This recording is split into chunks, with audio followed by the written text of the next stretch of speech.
Hello, Newcastle fans! The transfer market is heating up, and there's a name that's been making the rounds at St. James's Park. The board is already keeping an eye on him, there's a tough competition coming up, and the subject promises to mess with the fans' minds. But before you start celebrating or worrying, it's good to understand everything that's behind this possible move. So, leave a like, subscribe to the Magpies news channel, and come with me to find out what's going on behind the scenes. Newcastle United are aiming high, and Ipswich Town striker Liam Delap is in their sights. But to bring the kid to Tyneside, the Magpies would have to make him one of the highest earners in the squad. Today, Delap has a release clause of £30 million.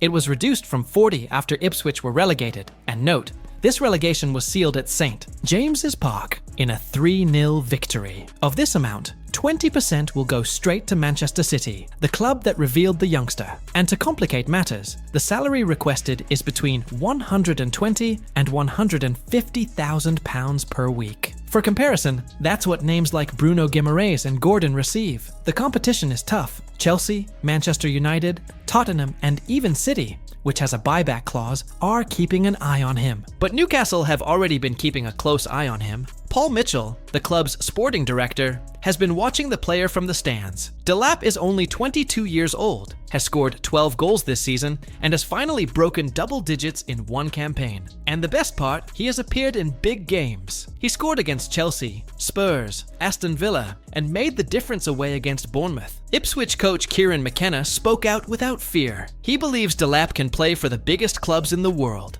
But Newcastle need to act cautiously. Financial fair play is getting tight, and the club has had 3 windows without major spending. There is still the Callum Wilson situation to resolve. If he leaves, signing a new striker becomes a priority. For now, Delap's representatives are avoiding commenting on any talks with Newcastle. And the club, as always, is keeping quiet about the negotiations. But the name is being considered, and the board already knows. The package has to make technical and financial sense. So fans, does Delap deserve this investment? Or is there a better name on the radar? Comment below, like and subscribe, so you don't miss any news from Newcastle.